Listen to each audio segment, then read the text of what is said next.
Today, I resurrected a trusted South African tradition.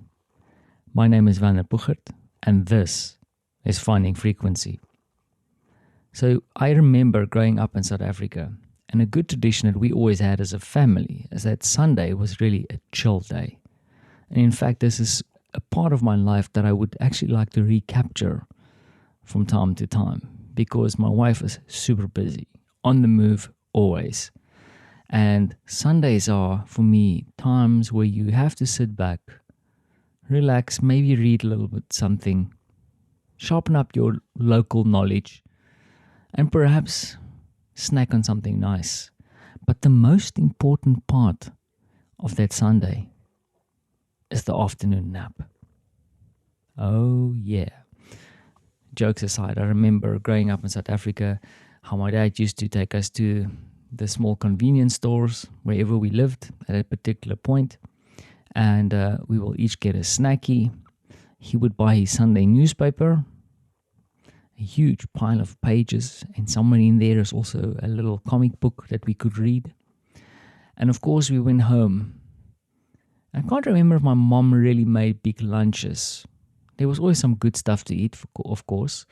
And then my dad would proceed to read his newspaper. And at some stage, the whole family will be napping. Each on his couch or in his separate bedrooms, whatever. But there is this silence that falls over the home. The Sunday afternoon nap. That's kind of fallen by the wayside a long time ago, especially when I started playing sport and doing all kinds of things and riding motorcycles especially.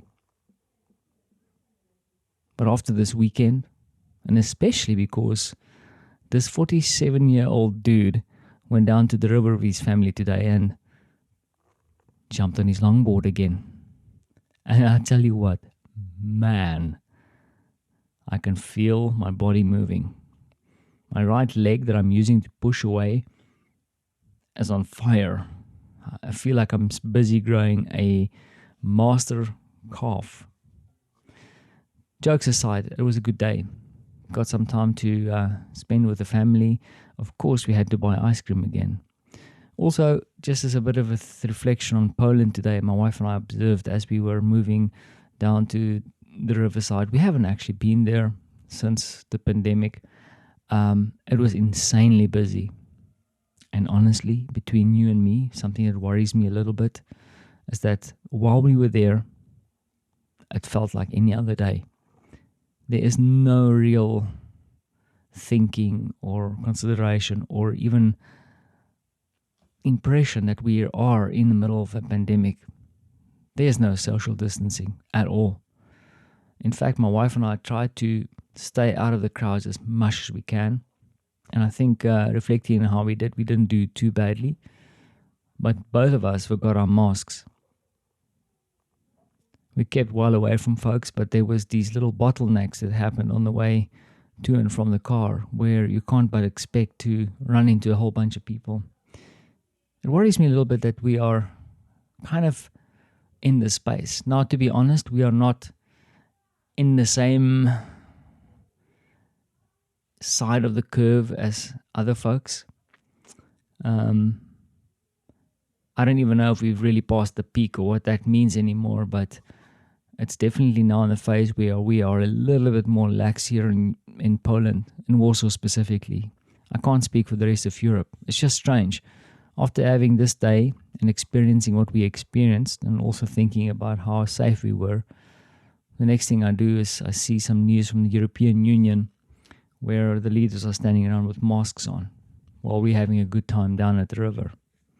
Now, I'm not pointing fingers or feeling negative or discouraging people to do what they need to do. In fact, we have to do this. We have to keep this in mind all the time. But it's just strange that we are going through this ebbs and flows. Because I can guarantee you, if I go back to Warsaw tomorrow and go to the stores and go in everywhere, the mask will be back on again. And hand sanitizers will stand at the table right at the door. This is really strange times. Anyway, not ending this on a negative note. I feel good. Family feels good. Marta's also had a huge nap because she was riding on the little push scooter. It's good to get our bodies moving again and getting out there and absorbing the sun. I encourage you to do that and do it safely if you can. And let's see what happens next week. I have a very, very beautiful voice note that I want to share with you. I'll produce that probably tomorrow. Can't wait to share it. But because I was napping and I am in a little bit of a haze, I'm not producing it today. Okay, so here's to next week. There's some good stuff happening.